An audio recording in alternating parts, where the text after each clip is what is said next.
Bueno, seguimos entonces con la presentación de Javier Díaz, Conclusiones Seminario 2015. Buenos días.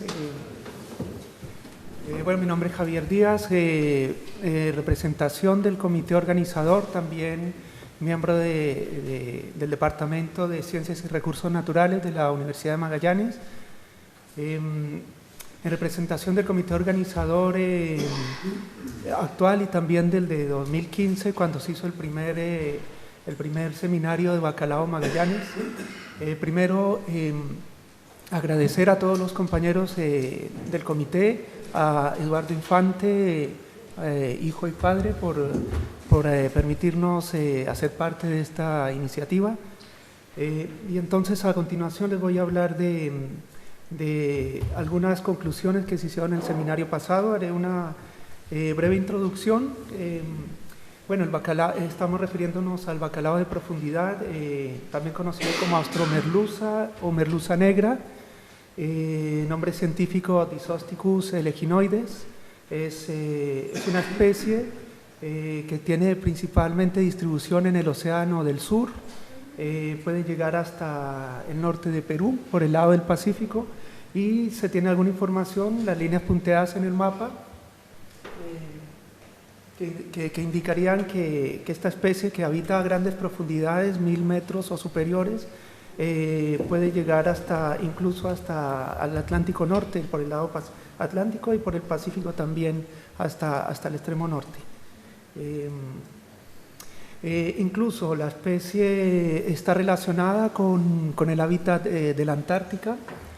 En la zona que vemos ahí delimitada como de la Camelar, en línea negra, vemos que hay dos especies, una que es más antártica y la nuestra que es subantártica. Y vemos ahí unos puntos que indican el desembarque por diferentes países, diferentes zonas. Digamos, entre más grandes los puntos, es mayor el desembarque. Los puntos más grandes indican entre 3.000 y 5.000 toneladas para el año 2015-2016.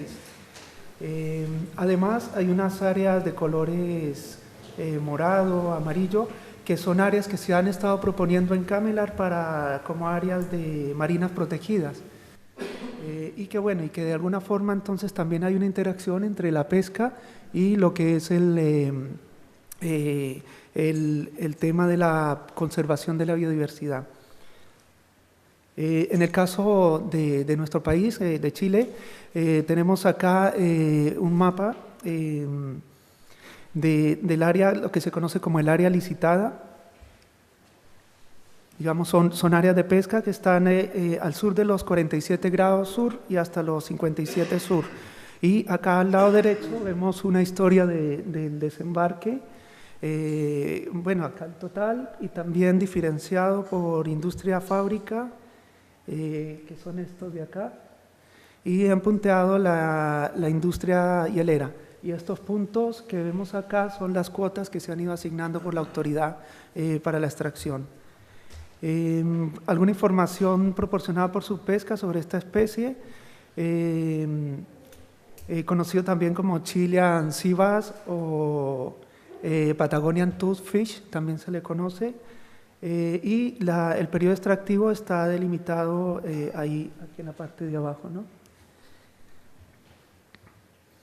La talla promedio es un animal bastante grande, la talla promedio 91 centímetros, pero puede alcanzar tallas mayores. Los principales mercados de destino, la República China, Singapur, Corea del Sur, México. Tenemos una pesquería industrial y también una pesquería artesanal, pero más al norte de los 47, ¿no? Temas de investigación, esto solamente como algo general, como una ambientación, digamos, que estoy dando. Hay varios temas científicos de interés, como por ejemplo, conocimiento acerca de la ecología trófica de la especie. Es un pez depredador, es un pez de la parte alta de la cadena alimenticia. Entonces es interesante averiguar cuáles son los efectos que todavía no se conocen bien de remover, digamos, de la pesca sobre el ecosistema, es uno de los temas. También otro tema importante es la interacción de la pesca con fauna marina, como son los mamíferos marinos y las aves marinas. Es decir, en algunas operaciones puede haber interferencia, por ejemplo, consumo de pescado por mamíferos marinos, o bien también afectos negativos en algunos casos a esta fauna, ¿no? También se han establecido áreas de pesca de investigación, sobre todo se están haciendo en el área de Camelar, y algunas pesquerías de bacalao tienen la complejidad adicional de que pueden estar entrando en interacción con iniciativas de áreas marinas protegidas, que es un tema, digamos, que en el país no está ajeno en estos momentos, gracias a una nueva reserva que se ha creado recientemente para el Cabo de Hornos. En cuanto al tema de reproducción, también hay algunas brechas en cuanto a la especie, en cuanto a su madurez y crecimiento. Se trata de una especie que crece y madura lentamente, pero además se necesita de la evaluación de stock clásica, digamos, proporcionar ayuda o más información científica en cuanto a su éxito de reproducción. No sabemos suficiente sobre las migraciones y la composición de la dieta, de ahí que varios estudios, incluso que se van a hablar acá, van a tener que ver con estos temas. Bueno, el reclutamiento y un tema también muy importante que es la ubicación de los stocks, en el sentido de la dispersión del bacalao. Si el bacalao es una especie que se distribuye ampliamente, como se cree normalmente, pero también hay alguna evidencia científica que habla de que habría una cierta fidelidad del bacalao por áreas más pequeñas, es decir, que habría como poblaciones concentradas, digamos, un bacalao nace y según algunas hipótesis viviría en un área de alrededor de 30 kilómetros alrededor sin abandonarlas. Entonces esto podría tener un problema o implicancias para el manejo pesquero en el sentido si hablamos de un solo stock o si hablamos de stock más localizado, ¿no? Bueno, y ya esto como era una introducción que voy a hablar un poco acerca de las conclusiones del seminario pasado de 2015. Esto, bueno, lo hemos hecho en colaboración con otro miembro del comité anterior, con Jorge Holtover. Aquí está una foto de nosotros de 2015. El objetivo general de este seminario fue determinar y priorizar requerimientos de investigación para el manejo y explotación del bacalao y presentar y discutir las problemáticas y déficit de información en torno a la pesquería y su ecosistema. Esto principalmente tratado en el taller que se hizo el segundo día de ese seminario. Se hablaron temas como la captura por unidad de esfuerzo, tasas de captura, el impacto de los mamíferos sobre la captura, se trató el tema de la curva de madurez sexual del bacalao, claves talla-edad, es decir, cómo crece la especie, en cuanto a estudios de otolitos y también de escamas se discutió.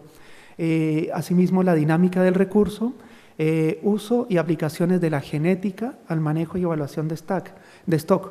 Y también se hicieron algunas otras propuestas, por ejemplo, relacionadas con los estudios de marcación y recaptura. Acá una pequeña tabla de los temas de los expositores. Algunos han repetido este año, otros son nuevos, otros no están, pero digamos, tenemos distintos temas. Se habló de genética, de la evaluación de stock, incluso se habló de un poco de estudios con isótopos estables y de otolitos. Y también se discutió un tema interesante que es las alternativas de manejo y de monitoreo de esta pesquería, es decir, algunos aspectos institucionales, sobre todo por parte de miembros de Subpesca y de IFOP y Cernapesca. Entonces, como resultados de este taller, se discutieron problemas sobre la captura por unidad de esfuerzo, problemas con la serie de tiempo que serían relativamente cortas, van desde los principios de los años 90, para diferentes artes de pesca, es decir, el palangre, el uso de la cachalotera, y comparaciones con el trabajo que se hace en Argentina. También el tema de interacción con mamíferos marinos, sobre todo tasas de depredación, y se hicieron algunas propuestas, por ejemplo, realización de talleres específicos, consecución de fondos para monitoreo de la pesquería, creación de bases de conocimiento del bacalao, establecimiento de un plan de evaluaciones de abundancia absoluta que sean independientes de la pesquería. Es decir, buena parte de las estimaciones que tenemos se basan en monitoreos a la pesquería y no independientes de esta. Se plantearon algunas preguntas que se formularon con ánimo constructivo, principalmente, digamos, con la idea de ayudar. Por ejemplo, se planteó si debía modificarse el esquema de toma de datos por parte del Instituto de Fomento Pesquero, en el sentido de si debe adaptarse a la necesidad de información a nuevas fuentes y tipos de datos. ¿Qué variables nuevas deben recolectarse rutinariamente? Fortalecer el trabajo con universidades y así también con cómo podría colaborarse más estrechamente con la industria y las autoridades.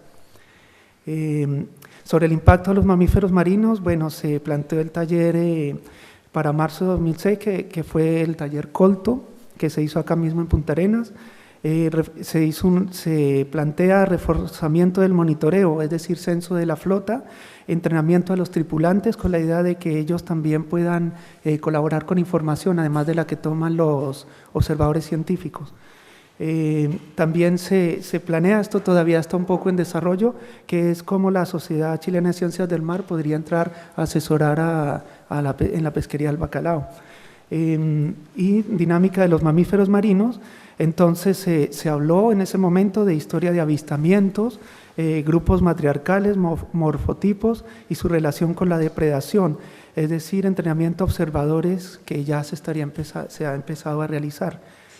Sobre la ojiva de madurez, se planteó en su momento la realización de un FIP, del que se estaba haciendo los términos de referencia, coordinar estudios de madurez en áreas de desove en el sector sur, en conjunto con Argentina, con el INIDEP, estimación de ojivas que sean explícitas espacialmente, es decir, no solo generales, sino también por áreas geográficas, y además un tema que es muy crucial para los modeladores es elegir cuál es la mejor curva de madurez, es decir, hay como todavía falta conciliar distintos resultados relacionados con cuál es la mejor modelo de madurez para esta especie. Como Universidad de Magallanes, para nosotros es bastante grato que se hayan logrado hacer 2 publicaciones asociadas con nuestra participación en este congreso, en este seminario, en los anales de la revista Anales del Instituto de la Patagonia. Bueno, eran más de 10 trabajos. La idea, ojalá que si es posible, para futuros trabajos, seminarios, incluido se logre una mayor cantidad de publicaciones. La primera, bueno, de Benjamín Cáceres, Anelio Aguayo y Jorge Acevedo, que trataba sobre la interacción entre la pesquería del bacalao de profundidad y los cachalotes y las orcas. Algunas conclusiones que se hablaban en este trabajo es, por ejemplo, que las tasas de depredación pueden variar entre 25 y 53% en asociación con principalmente la orca. Además, digamos, en aguas chilenas se hablaron de morfotipos que aparecen en la figura como A, B, C y D. Se habla principalmente del morfotipo A, pero estos autores dicen que también no se sabe suficiente si los morfotipos B o D, no sé si se ve muy bien, también podrían ser importantes y hace falta mayor investigación a este respecto. Digamos, con respecto a la cachalotera, ha sido muy eficiente precisamente para evitar el consumo de pescado por parte del cachalote, pero no así de la orca. Así que, bueno, estos investigadores sugieren que hace falta profundizar más en los aspectos del comportamiento de esta especie para ayudar precisamente a disminuir el impacto de estas interacciones. Y para eso se propone estrechar cooperaciones entre su pesca y la industria pesquera, por ejemplo. Y bueno, y otras instituciones del orden relacionado con el sector pesquero. La segunda publicación que salió fue el monitoreo de la pesquería del bacalao de profundidad con observadores científicos y sus desafíos, que fue realizado por 2 participantes, bueno, que son Renato Céspedes y Cristian Vargas, que estuvieron presentes, además de Luis Adasme. Bueno, perdón. Entonces, algunos desafíos que se plantean es que eso con respecto al censo de la actividad pesquera en la flota fábrica, apoyado con no solo con los observadores científicos, sino ojalá con los mismos protagonistas, es decir, con los mismos usuarios. Estudio de captura y esfuerzo y estudios genéticos, estudios de interacción con mamíferos marinos, estudios de comportamiento de los mamíferos, o algunos de los desafíos que se plantean. En cuanto al monitoreo, se dice, ¿no?, que una de las limitantes, bueno, es que las series de tiempo son cortas, van desde los años 90 solamente. El programa de monitoreo se ha ido adaptando a la creciente demanda de nueva información, como por ejemplo la evaluación requerida por la evaluación de stock, pero también para la toma de decisiones. Los observadores científicos tienen desafíos adicionales a los que han afrontado en el pasado, relacionados con la interacción con mamíferos marinos, pero también la cuantificación del descarte pesquero. No basta con embarcar observadores, se hace necesario fortalecer la cooperación con los usuarios y revisión frecuente de diferentes campos pesqueros, es decir, variables, de manera de que el sistema de monitoreo se vaya enriqueciendo cada vez con lo que se va aprendiendo sobre el recurso. Es decir, un poco para reducir las incertidumbres con respecto, por ejemplo, a la interacción de pesca y mamíferos marinos. Eso sería. Muchas gracias por su atención.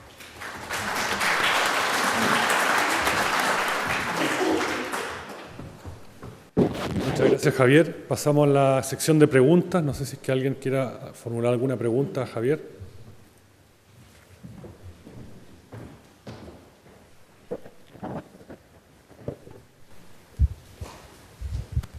Buenos días, soy Manuel Uriarte de AOPAC. Más que una pregunta es un comentario y una preocupación.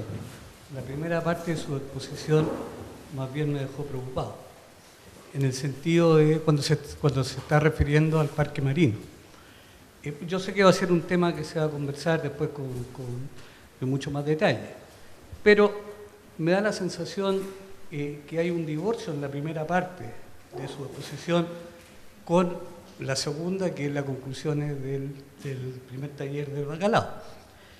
Porque me da la impresión de que se está buscando una justificación, que usted lo dijo más o menos claro, de la creación de este parque marino, que a mi entender todavía no está creado, está en vías, y usted lo vio como un hecho más o menos cierto, que se va a conformar ese parque marino.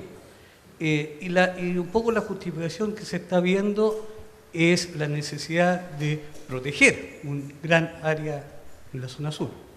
Ese va a ser un tema de discusión, pero solamente le quiero adelantar que esa protección significa cerrar la pesquería y varias pesquerías. Entonces, ¿y dónde está el divorcio con lo segundo? Porque hay una serie de investigaciones, de medidas que se están tomando que no guardan ninguna relación con cerremos el negocio, digamos. Y pescadores artesanales váyanse para la casa, industria váyanse para la casa, porque eso es lo que está hoy día en el ambiente. Entonces quisiera que no quedara la sensación de que es una determinación ya tomada. Es cierto, nosotros los operadores no conocemos los detalles, pero estamos tratando de participar, de tener, aquí está involucrado el Ministerio de Medio Ambiente, Subsecretaría de Pesca, que tiene que hacer un informe técnico para el decreto del Ministerio de Medio Ambiente. Espero que Subsecretaría esté de acuerdo que no puede cerrar la pesquería, por razones que no voy a explicar ahora, pero que todos conocemos. Es un área licitada, el Estado licitó un área, el 47 al sur, hoy día no le puede cerrar la puerta, al menos dentro de los próximos 10 años. Y hay una serie de implicancias más. Entonces, mi comentario es que no se entienda que esperamos que no sea una decisión tomada. Pero en esto la Universidad Magallanes está liderando, nos tiene muy preocupados. Hay una firma del subsecretario con la Universidad Magallanes, que no sabemos cuál es el ámbito de ese convenio que firmaron, pero hay preocupación. Gracias. Sí, gracias. El tema de las reservas en realidad es un tema que se plantea aquí más que todo como un desafío, digamos. Simplemente todavía es información como muy nueva que que eventualmente puede generar, precisamente como usted lo dice, una reflexión bastante grande acerca de cómo la industria va, cómo se va a enfrentar el tema de un área licitada y cómo esa intersección con áreas protegidas, sí, pero digamos no es solo eso. Solo hacer una aclaración ya que salió la subpesca al ruedo. Efectivamente no es algo que esté definido. Es importante el lenguaje. Nosotros y la firma que hizo el subsecretario habla de áreas marinas protegidas de múltiples usos.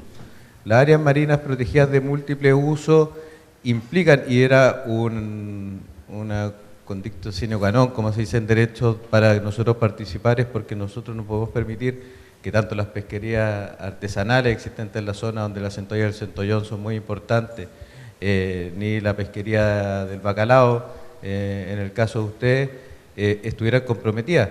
Recordemos que si es en la figura de que ustedes mencionan, ni siquiera podríamos tener track de navegación en la zona, lo que nos traería múltiples problemas por la zona geográfica que existe. Entonces, se han hablado muchas cosas, esto se está trabajando. La participación de la subpesca es para participar, es para estar en la discusión, porque no estuvimos en la discusión lamentablemente en la primera instancia. Nosotros nuestro interés es la pesca y la acuicultura, independiente que también uno de los principios fundamentales es la conservación de los recursos, pero eso no implica el cierre de todo tipo de extracción de recursos. Jamás ha sido ese el espíritu. Quizá hay otras personas que puedan pensar distinto a nosotros, pero nosotros como institución esa es nuestra postura, es por eso que estamos participando. Y como les digo, y como les dije ahora también, es importante también que ustedes vayan y conversen con las distintas instituciones relacionadas. La Universidad de Magallanes es una de ellas, para que también no quede solamente que yo se lo estoy diciendo. Se está hablando de áreas marinas protegidas de múltiple uso, claramente no está definido cuáles van a ser ni nada, esto es algo que tiene para un tiempo, pero es importante, creo yo, que todos los miembros de tanto las pesquerías como de las distintas instituciones estemos conversando, y yo solamente quiero aclarar ese punto para no dar tranquilidad, porque claramente mientras no todo este periodo termine hasta que se firme, tienen que estar todos los actores interesados, pero lo que se está trabajando no es de un cierre completo, sino y no solamente para pesca, también estamos hablando acá de turismo, estamos hablando de algunos derechos de pueblos ancestrales y estamos hablando también de track de navegación, que es muy importante que exista en la zona. Gracias, Gonzalo. Don Anelio. Gracias. Yo quería referirme a lo mismo que el colega de pesca ha hablado en este momento. Hay que cuidar el vocabulario. Áreas marinas protegidas fue lo que le entendí yo a Javier, no parque marino. Hay una gran diferencia, ¿sí? Pero no importa, podemos discutir ambas cosas, pero en ese sentido hay una gran diferencia entre un parque marino y la área marina. Así que gracias por la intervención de pesca. Como moción de orden, recordemos que estamos conversando sobre el resumen del seminario 2015.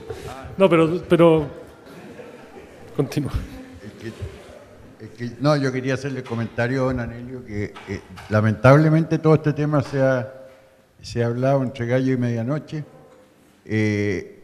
Lo primero que supimos de esto fue un anuncio del canciller que hace en Nueva York, ¿ya? Entonces resulta que el canciller ahí se va con el cuento de que hay 1 millón de kilómetros cuadrados, no sé qué, protegidos, y aquí nadie sabía nada. Nosotros fuimos a la subpesca, preguntamos, no tenía ni idea. Fuimos a Cernapesca, no tenía ni idea. Fuimos al IFOP, nadie tenía idea. Y resulta que al final este cuento sale de la Universidad de Magallanes, efectivamente, y entonces, como no hay información oficial, uno realmente se consigue un papelito por aquí, una cuestión por allá, y ayer nos conseguimos un papelito que efectivamente se está hablando de parque marino, y específicamente en la pesca del bacalao se cierra la pesquería del bacalao y se dejan ahí operar nada más que embarcaciones de turismo o barcos artesanales. Si alguien tiene los cojones de meterse con un barco artesanal en el Cabo de Horno no se lo recomiendo. Y embarcaciones de turismo pequeñas tampoco, pero en fin, solamente eso. Enrique.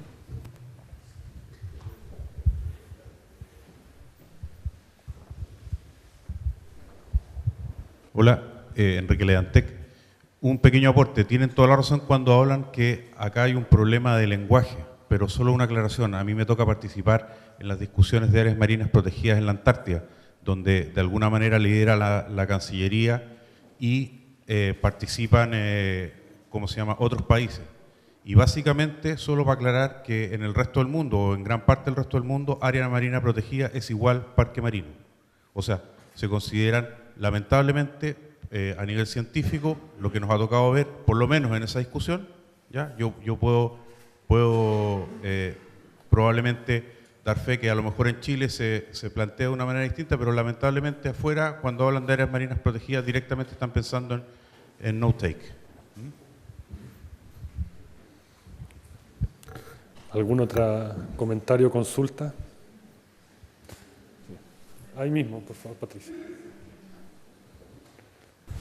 ¿Qué tal? Buenos días, mi nombre es Patricia Martínez, del INIDEP de Argentina, y era para comentar que nosotros estamos pasando también por una situación muy similar, con un avance en 5 áreas marinas protegidas que se quieren instalar en nuestra plataforma, una complementaria a la de ustedes, siguiendo toda la parte del estrecho. Y esto viene desde el Ministerio de Medio Ambiente, y obviamente Pesca está tratando de alguna forma parar este avance, ¿no? Justamente hoy hay una reunión muy importante en Argentina con el Consejo Federal Pesquero, que es el que hace las regulaciones de pesca, y con el que está llevando a cabo por el lado de medio ambiente la creación de estas áreas marinas, muchas de las cuales no consideramos que tengan fundamento realmente,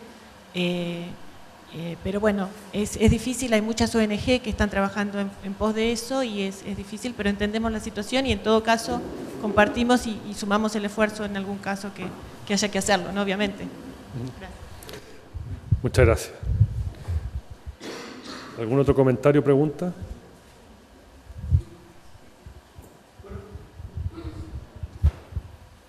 Sí. Marcelo González, del Instituto Antártico Chileno. Quería, bueno, en realidad una pregunta y un comentario asociado al tema que se ha discutido acá. Mi pregunta tiene que ver con, no me quedó muy claro el rol o no sé si, de los observadores científicos. ¿Cuál sería como la propuesta de los observadores científicos asociados al tema de esta pesquería? Los problemas que se han generado, no sé, me quedó como un poco en el aire eso. Y el segundo punto es que quería comentar que en Coquimbo este año, ¿cierto? En septiembre se va a realizar el Impact 4, que es el Congreso Mundial sobre Áreas Marinas Protegidas.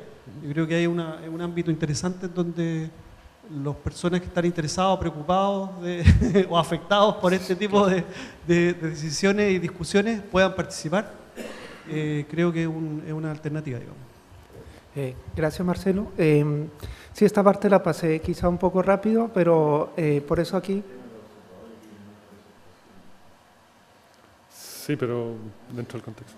Por favor. Sí, voy a hablar en un minuto. Entonces, básicamente, los observadores científicos toman datos pesqueros, como dice acá en el número 1, recolectados desde el área de los 45 sur hacia el sur, que es lo que se conoce como el área licitada. Y el programa de monitoreo, como digamos, ha sido adaptado cada vez tomando mayor cantidad de información. En principio, información biológico-pesquera, por ejemplo, madurez sexual, distribución de tamaños, por ejemplo, para tratar de calcular el crecimiento, así como estructuras duras, otolitos, escamas. Pero ahora entonces presentan nuevos desafíos que están relacionados, por ejemplo, con la depredación por las orcas. Entonces, en el seminario de 2015 se discutió mucho acerca de cómo hacer para incorporar esa información a los monitoreos que hacen los observadores. Es decir, y también como la falta de pronto de entrenamiento que tenían ellos o que en su momento para recolectar esa información, o sea, qué datos tomar. Por eso también se habló de qué variables nuevas incorporar, digamos, al formato que cada observador lleva impreso desde su institución, para adaptarse a estas nuevas realidades, no solamente los mamíferos marinos, sino también el tema de los descartes, de esta fauna acompañante que se devuelve al mar o que no se aprovecha, y que por la FAO por lo menos es una gran preocupación, porque puede ser alrededor de la mitad de la pesca que sirve, y la otra de pronto se está desperdiciando, ¿no? Y en ese sentido también, como dice el número 4 ahí, se consideró que no bastaba, digamos, los observadores a bordo no se dan abasto para recoger suficiente información. Entonces, en ese sentido, se requiere fortalecer más el trabajo con los propios usuarios, es decir, con los pescadores, los capitanes, para que ellos sepan tomar correctamente la información. Y por eso se hablaba también de cómo incorporar al sistema de monitoreos una especie de revisión frecuente o como una actualización de los campos pesqueros, que son como las variables que se van incluyendo en estos formularios, ¿no? Y con la idea de reducir las incertidumbres, ¿no? Y principalmente para incorporar el tema de la depredación con los mamíferos marinos. Eso más o menos es como... Bueno, muchas gracias, Javier. Con el término de las preguntas que le hemos hecho a Javier y los comentarios interesantes sobre el parque o área reservada.